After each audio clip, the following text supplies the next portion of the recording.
bienvenue dans ma citadelle, je suis ravie de vous retrouver aujourd'hui pour une vidéo concernant les sorties littéraires du mois d'avril 2021. Il y en a vraiment beaucoup, j'ai dû faire un tri, j'ai eu quelques difficultés parce qu'il y en a énormément qui sont intéressantes, j'ai envie de vous proposer le plus grand choix possible, mais pour éviter que cette vidéo soit trop longue, j'ai décidé que je ne vous résumerai pas les résumés des livres qui sont des tomes 2, 3, 4, voilà, je vais vous résumer les livres qui sont soit des one-shots ou tout simplement les premiers tomes d'une saga. Mais si vous êtes intrigué par le contenu de tel ou tel livre, dans tous les cas, je vous mettrai tous les noms des livres cités en barre d'informations, en espérant qu'ils y rentrent tous, puisqu'il y en a vraiment beaucoup. Et je vais commencer du coup par vous parler des sorties du 1er avril.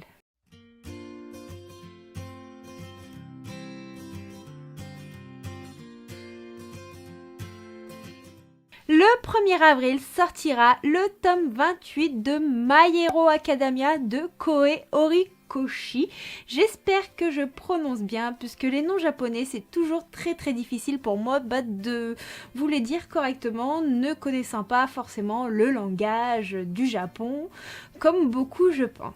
Toujours le 1er avril sortira Les Racailles de l'autre monde, le tome 1 de Hiromasa Okushima. Et donc celui-ci, je vais vous en parler plus en détail, étant donné que c'est un premier tome. L'histoire se déroule dans la banlieue de Tokyo, où le jeune Shinichi, avec sa bande d'amis, terrasse un petit peu les autres bandes et règne en maître dans leur banlieue. Il crée un petit peu la peur.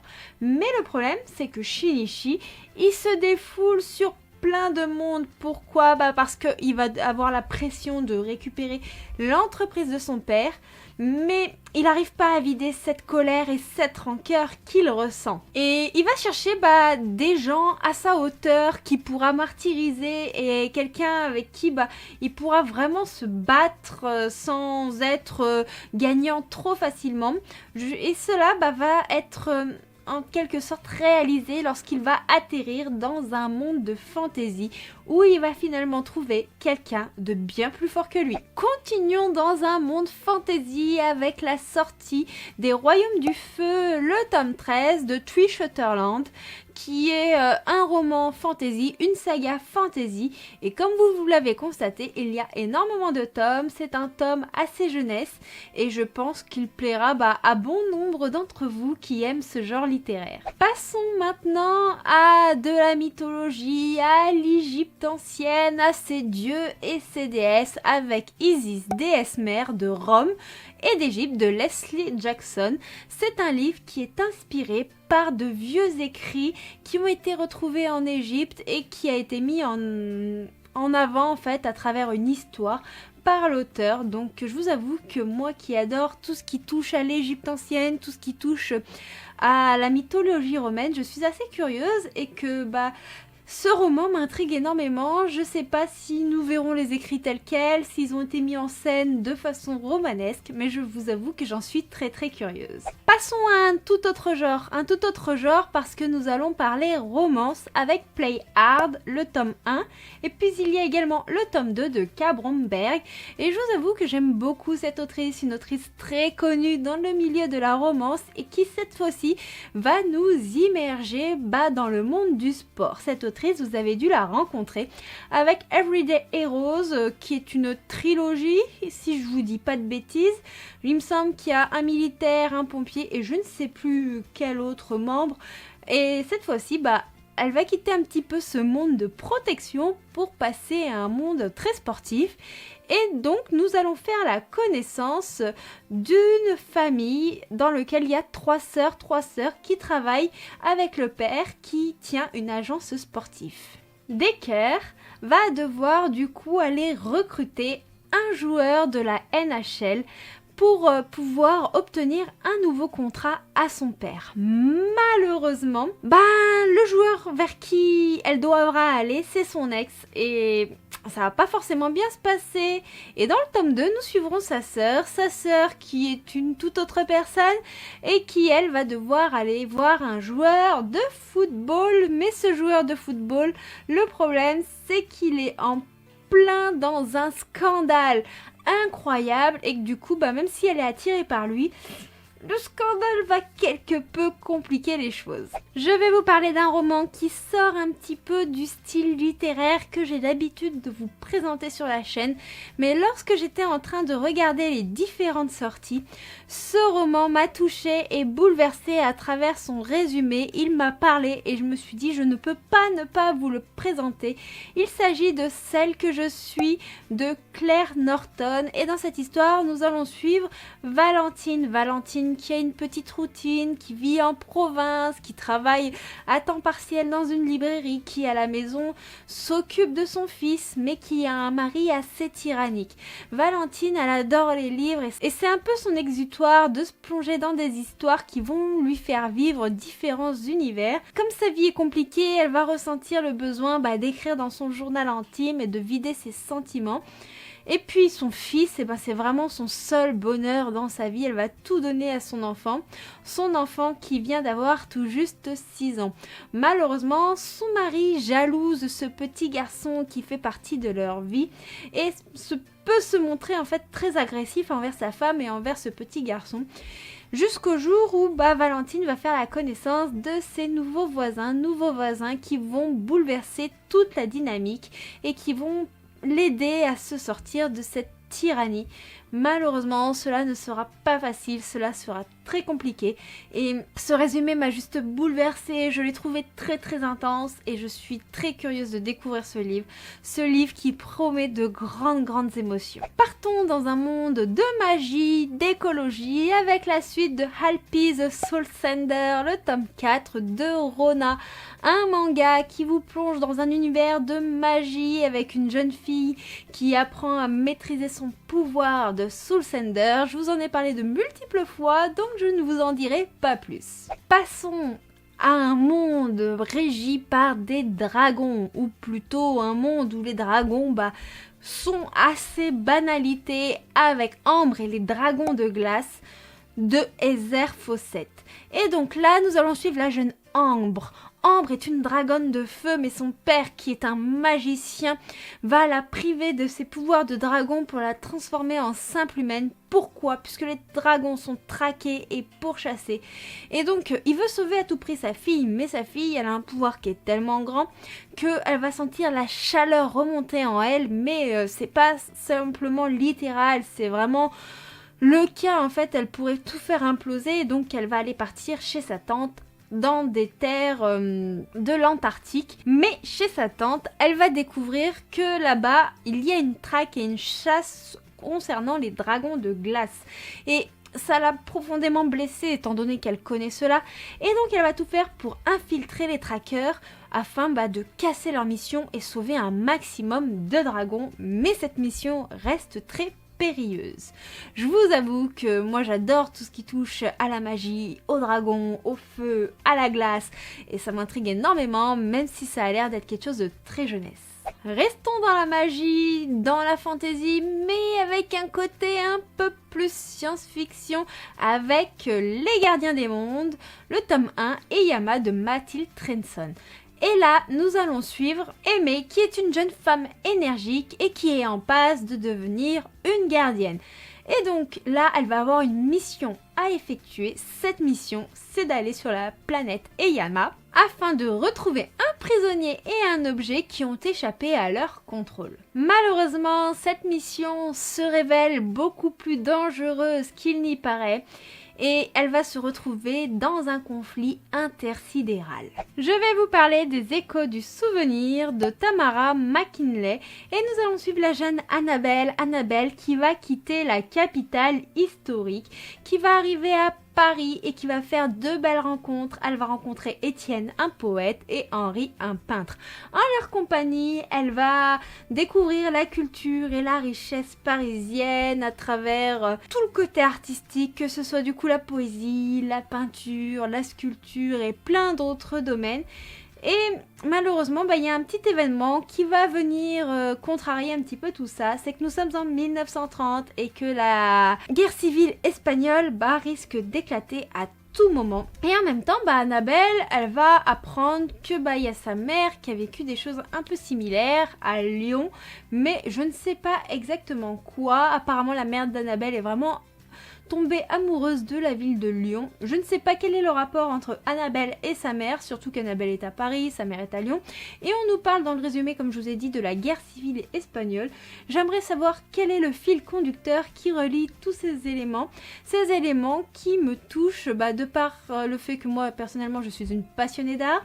Je suis très curieuse d'en apprendre plus sur la guerre civile espagnole. C'est un sujet qui m'intrigue énormément. Plus le temps passe et plus je m'interroge sur des événements de notre histoire, que ce soit de notre pays ou des autres. Et c'est des choses qui me passaient complètement au-dessus de la tête il y a quelques années. Maintenant, c'est des choses dont je me questionne en permanence. Donc, ouais, je suis curieuse de savoir comment tout cela va être mené dans l'histoire. Et maintenant, je vais vous parler d'un thriller, chose assez rare sur la chaîne, mais je vous avoue que j'ai de plus en plus envie de me lancer dans ce genre littéraire, même si je suis toujours un petit peu réticente parce que j'aime pas avoir peur, je suis très trouillarde et pétocharde, mais quand j'en lis un, des fois je suis agréablement surprise et je suis prise dans l'histoire. C'est pour ça que je vais vous parler de La Rivière des Disparus de Liz Moore. Dans cette histoire, nous allons suivre deux sœurs qui vivent à Philadelphie dans un quartier qui n'est pas très bien famé parce que nous avons Casey qui a sombré dans la drogue et qui a sombré dans la prostitution pour se procurer divers opioïdes. Et en parallèle, nous avons Mickey, sa sœur, qui, elle, est dans la police. Mickey et Casey s'étaient un peu perdus de vue, mais un jour, par son travail, Mickey va trouver cette sœur dans ce quartier de Philadelphie. Et elles vont un petit peu renouer des liens, même si ça va pas être facile, mais du jour au lendemain, il y a des meurtres qui vont avoir lieu. Casey va disparaître et Mickey va tout faire pour retrouver sa sœur puisqu'elle ne veut pas la perdre de vue une seconde fois. Elle a peur qu'elle soit tuée et qu'elle soit malheureusement embrigadée dans tous ces meurtres qui ont lieu. Et voilà, ça va être une course contre la montre et ça a l'air vraiment passionnant, ça a l'air prenant. Ce livre m'intrigue vraiment beaucoup. Nous allons passer à un univers peuplé d'êtres surnaturels avec Assoiffé de Tracy Wolff. Et dans cette histoire, nous allons suivre une mortelle qui arrive dans une académie qui est peuplée d'immortels, d'êtres surnaturels. Donc nous aurons des vampires, des loups-garous et plein d'autres créatures. Sauf que Grace, notre mortelle, elle va avoir un problème, c'est que la plupart de ces créatures, elles vont vouloir sa mort, puisque une mortelle dans ce lieu-là n'a rien à y faire. Et le problème, encore un autre, bien entendu, c'est qu'il y a Jackson, un énigmatique vampire pour lequel elle va avoir une grosse attirance. Plus elle va se rapprocher de Jackson, et plus sa vie risque d'être mise en danger. Voilà un petit peu le topo de l'histoire. Personnellement, tout ce qui est vampire et loup-garou, ça m'attire de moins en moins avec le temps, mais je pense que ça peut en plaire à beaucoup d'entre vous, donc c'est pour ça que je vous l'ai mis dans cette sélection. Après, je vous avoue que je suis curieuse. Qu'est-ce que fait une mortelle dans une école d'êtres surnaturels? Là est la question. Passons à une romance avec une petite infirmière dans un ranch avec Nuit interdite de Stella Bagwell. Et donc là, nous allons suivre Stella, une infirmière qui va aller travailler dans un ranch pour soigner le grand-père des propriétaires du ranch. Sauf que un des propriétaires est réputé pour sa réputation de coureur, mais l'attirance est là. Je vous laisse deviner la suite. Je pense qu'il est inutile que je développe un peu plus le résumé. Nous connaissons tous à peu près comment fonctionne le fil conducteur de la romance. Je ne sais pas vous, mais personnellement, j'adore les histoires qui touchent au gang, qui touchent au tatouage ou à tout ce qui est univers biker. Là, je crois que nous ne serons pas dans un univers biker, mais nous serons plongés dans les gangs avec Brother of the Death de Laurie et Char. Et donc nous allons suivre Devon. Devon qui est un homme d'honneur, qui a un salon de tatouage, mais qui est aussi le fils d'un des plus grands dirigeants des Brothers of the Death. Mais un jour, son père va vouloir qu'il reprenne le flambeau, alors que lui n'aspire qu'à une vie bien rangée et tranquille. Mais il va rencontrer Alexis, et cette rencontre va bouleverser son destin. et il va prendre le risque de changer les choses pour pouvoir vivre sa vie comme il l'entend. Passons aux sorties du 7 avril. Et oui, il y avait déjà pas mal de sorties pour le 1er avril. Il y en a quelques-unes pour ce 7 avril et nous allons commencer avec Snow White et Alice, le tome 1 d'un manga de Peppu, ou Peppu, je sais pas comment ça se dit. Cette histoire, c'est un mixte entre Blanche-Neige et Alice au Pays des Merveilles. Nous allons suivre du coup Blanche-Neige qui n'a qu'un seul ami, Mirror. Mirror est le serviteur de sa mère qui est assez vaniteuse et je n'en sais pas plus, mais celle-ci a la langue bien trop pendue et du coup Snow White va se retrouver dans un autre monde. Dans cet autre monde, des mystérieux personnages se livrent une guerre sans merci. Pour retourner chez elle, Snow White va devoir aider Alice, le roi bleu déchu, à récupérer son trône parce que le roi rouge et ses partisans s'en sont emparés. Toujours le 7 avril sortira le tome 10 de Kate Daniels de Ilona Andrews. Donc c'est une saga qui a déjà pas mal de tomes, je ne vais pas développer sur celle-ci et en plus je ne les ai pas lus. Continuons avec la suite de saga avec le tome 3 de Addiction de Chrissa Ricci et Becca Ricci. Désolée, je regarde un petit peu mes notes puisque je n'ai pas tous les titres en tête, je n'ai pas tous les noms d'auteurs en tête, donc il est difficile pour moi de tout vous citer de tête justement. Malheureusement, j'aimerais bien avoir une mémoire d'éléphant, mais les résumés et les titres ne rentrent pas tous dans ma tête, surtout qu'il y a vraiment beaucoup de sorties ce mois-ci. J'espère que quelques-unes vous plairont malgré tout. Donc je continue toujours avec les suites de saga, puisqu'il y a le tome 2 de Calam qui sort également au mois d'avril. Et c'est Les Deux Royaumes de Paul Beorn. Maintenant, je vais enchaîner avec un manga que je vous ai déjà parlé sur la chaîne. Il s'agit de Yuna de la pension de Tadahiro Miura. Et ce sera le tome 19 qui sort ce mois-ci. C'est un manga que personnellement j'ai abandonné parce que je trouvais que il n'avançait pas dans la tournure que j'attendais, mais peut-être que plusieurs d'entre vous attendent quand même la suite avec beaucoup d'impatience. Une autre sortie le 7 avril, celle-ci je l'attends avec énormément d'impatience, c'est un de mes petits shoujo favoris, parce que sortira le tome 9 de Mon colloque d'enfer de Keiko Iwashita. J'ai hâte de voir comment la relation de Miko et de Matsunaga vont évoluer. Va plutôt évoluer, ce sera plus français. Je continue avec les suites de saga avec le tome 7 de Orient, Samurai Quest de Shinobi Ontaku qui sort du coup le 7 avril. Et continuons encore et encore avec les mangas parce que il y a le tome 8 de The Quintessential Quintuplets de Neji Aruba qui sort également. Maintenant, je vais sortir un petit peu des mangas avec une petite romance. Il s'agit de I Love You to the Moon de Alfreda Henry. Nous serons dans cette histoire immergés dans un monde de K-pop parce que nous allons suivre la jeune Billy qui va rencontrer Moon, un chanteur de K-pop, lors d'une soirée. Ils ont été vus ensemble, ils ont été photographiés et depuis ce jour-là, comme ce groupe de K-pop est très en vue, Billy est quelque sorte en danger puisque tout le monde la poursuit, tout le monde lui court après par rapport à cette soi-disant relation qu'ils auraient vu qu'ils ont dansé ensemble et tout ça. Mais Billy, elle veut pas d'une vie comme ça, elle veut pas que les gens la suivent et donc pour son bien, elle va tout faire pour s'éloigner de Moon. Le problème, c'est que Moon, lui, a eu un petit crush sur Billy et lui sera bien décidé à la revoir. On va clôturer les sorties du 7 avril avec une suite de mangas, un manga que j'ai personnellement adoré en animé que je vais regarder sur Netflix. Il s'agit de Vampire Knight, Mémoire, le tome 6.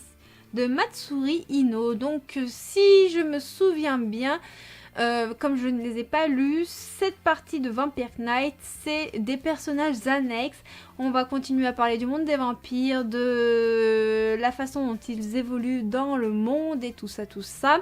Mais nous suivrons plus forcément exactement les mêmes personnages si je me fie un petit peu à ce que j'ai vu du résumé, mais je ne vous en dirai pas plus. Déjà parce que je n'ai pas lu la saga, je n'ai juste vu le dessin animé original sur Netflix Et après, je n'ai pas suivi non plus les séries annexes. Le 8 avril sortira la suite des Chroniques d'Aspareo, le tome 5 de Chiquishitos. Je vous avoue que j'en attends beaucoup de ce tome 5. J'avais été assez déçue du tome 4 qui allait trop doucement à mon goût et qui n'apportait pas grand chose. Donc j'attends vraiment ce prochain tome au tournant pour voir enfin évoluer cette saga qui m'a particulièrement tapé dans l'œil avec les premiers tomes. Un autre manga que beaucoup d'entre vous attendent, il s'agit de Saint Seiya Saintia Sho, le tome 14 de Masami Kuramada et de Shimaki Kuore. Ensuite nous allons passer à de l'historique, mais pas que, puisqu'il y a de la romance avec Le Souffle d'Infinité de Tali Perrault. Un livre que j'ai découvert en numérique en avant-première et dont je vais vous parler bientôt, si ce n'est pas déjà fait. Et donc là, nous allons suivre les aventures de Sean qui va faire la connaissance de Madeline Kiradec, mais Madeline va le mettre en quelque sorte en danger et c'est dans un monde de piraterie que nous allons évoluer. Donc voilà un petit peu de quoi parle Le Souffle d'Infinité, qui est le spin-off de Attractif Enchantement. Donc j'ai hâte de vous parler de cette saga un peu plus profondément. Et si vous n'avez pas lu Attractif Enchantement, sachez qu'ils peuvent se lire à part. Nous allons passer à une petite romance de Jane Devro, l'autrice de Broken, enfin une des autrices de Broken. C'est une autrice que j'aime beaucoup et cette fois-ci elle nous a écrit Let Me Dream de Jane Devro justement, et nous serons immergés dans la vie de Lexi qui a oublié son passé mais qui a quelques songes, qui côtoie un petit peu rêve et réalité. Elle va pas savoir trop où elle va aller. Le résumé est assez bref, je sais pas trop comment vous développer. Elle va faire une rencontre. La rencontre de David qui lui est un pompier professionnel et ensemble une relation va se développer et leur histoire va se créer entre la réalité, le rêve et peut-être un peu la mort, je sais pas. Voilà un petit peu tous les sujets que nous évoque le résumé, mais il n'est vraiment pas très clair. Je ne sais pas exactement où veut en venir l'autrice. Il me semble qu'il est en 3 parties et que les 3 parties vont sortir à peu près à la suite. Le 9 avril sortira 2 suites de saga, donc le premier tome ce sera Héroïne malgré moi, le tome 3 de Fuyu Amakura. La deuxième sortie de ce 9 avril sera Surnaturel, le tome 2 et la partie 2 de Eugis Swan de chez Inception. Passons aux sorties du 12 avril avec L'homme de mes livres de Kristen Ashley. Cette histoire nous bercera d'une quelconque façon dans un monde qui nous fera penser à Aladdin, mais pas que, puisque nous serons également dans une belle romance. Nous allons suivre Lily, qui a grandi avec Fazir, un génie. Lily a toujours vécu la moquerie des autres enfants, elle s'est toujours sentie à part, mais un jour elle en a marre. Et elle va demander du coup à son génie, Fazir, de jeter un sort, de faire un vœu en fait, pour qu'elle puisse trouver l'homme de ses rêves. En parallèle, nous allons suivre Nathaniel, qui lui a évolué dans un monde très sombre et qui vit la vie complètement opposée de notre chère Lily. Ils vont se rencontrer, vont faire connaissance. Nathaniel va être vraiment attiré par la jeune femme, mais il sait qu'il ne pourra rien lui apporter de bon parce que son monde est complètement différent du sien, son monde est dangereux, mais l'attirance est vraiment plus forte que tout et peut-être qu'ensemble, ils pourront vivre une belle histoire, qui sait. La prochaine sortie sera une romance MM à travers un univers de fantasy puisque sortira le tome 3 de Leyden Falls de Marilyn Weiss. Pareil, je ne développe pas, c'est un tome 3, je n'ai pas lu le premier non plus, mais je vous mets toutes les informations en barre d'infos pour que vous puissiez checker les résumés si cela vous intéresse.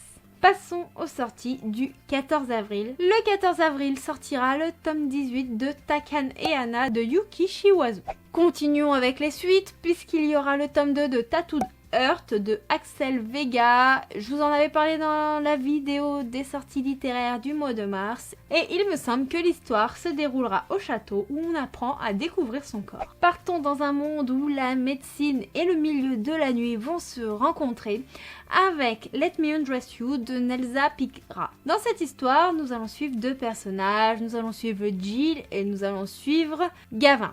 Gavin est barman et Jill est étudiante en médecine le jour, mais la nuit, elle travaille en quelque sorte comme danseuse dans un club de striptease afin d'offrir un avenir à sa sœur. Gavin l'avait déjà vue dans ce nightclub et quand elle va arriver au bar avec ses amis, il est au courant de sa double vie et Jill, elle va avoir qu'une peur, c'est qu'il révèle son secret, ce secret qui pourrait foutre un petit peu toute sa vie en l'air. Nous allons partir dans une histoire de vacances avec You Got Me de Léonie Lonval.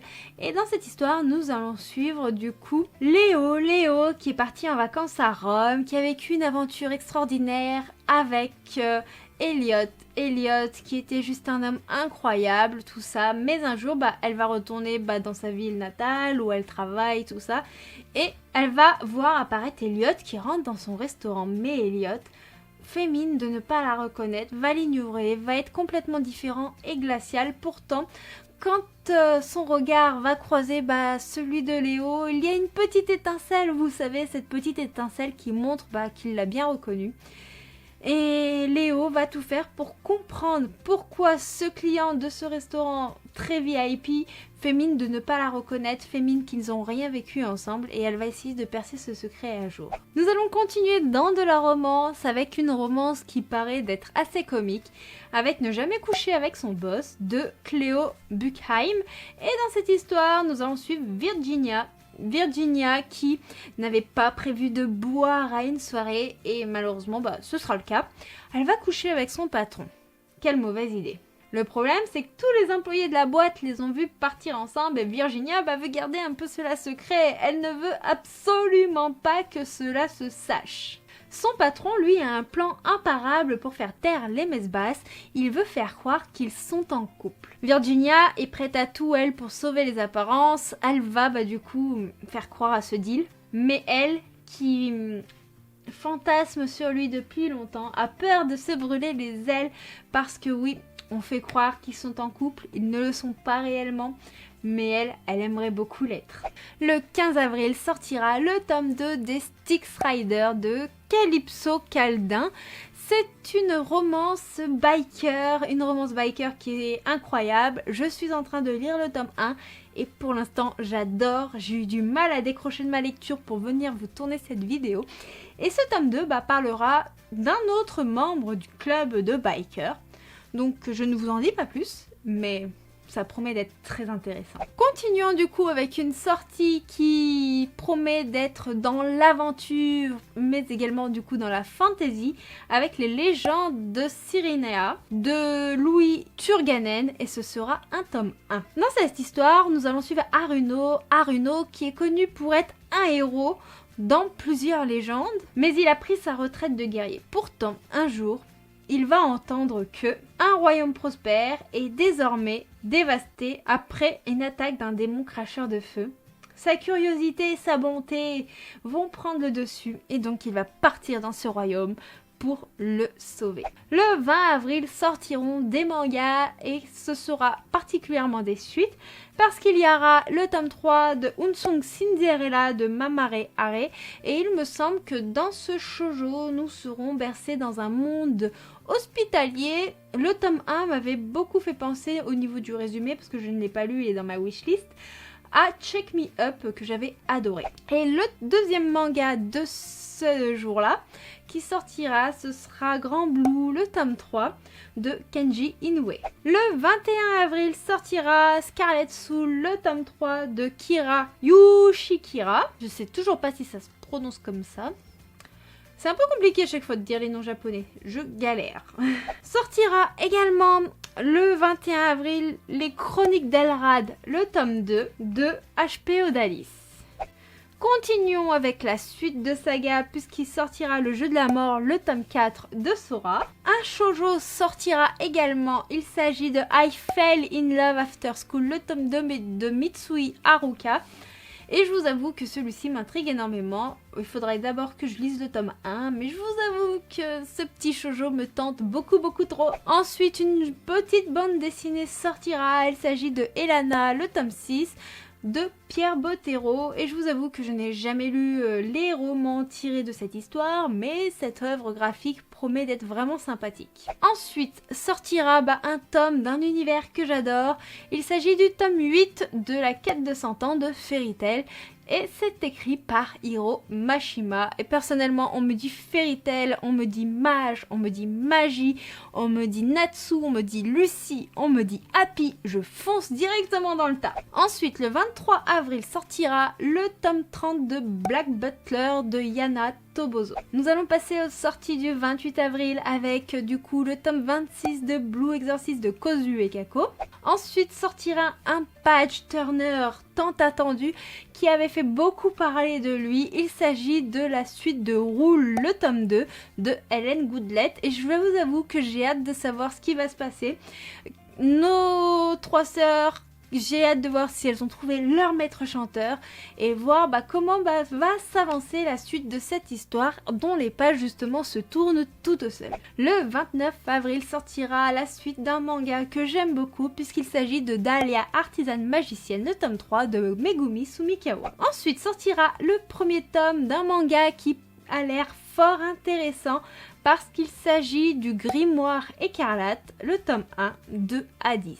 Et dans cette histoire, nous allons suivre Omoji Wakaba qui va hériter d'un grimoire de son arrière-arrière-arrière-grand-mère. Avec ce grimoire, elle va découvrir un nouveau monde, un monde peuplé de créatures, de magie, de sorcières. Et je vous avoue que moi on me dit magie, on me dit créature, on me dit sorcière, ça me plaît tout de suite.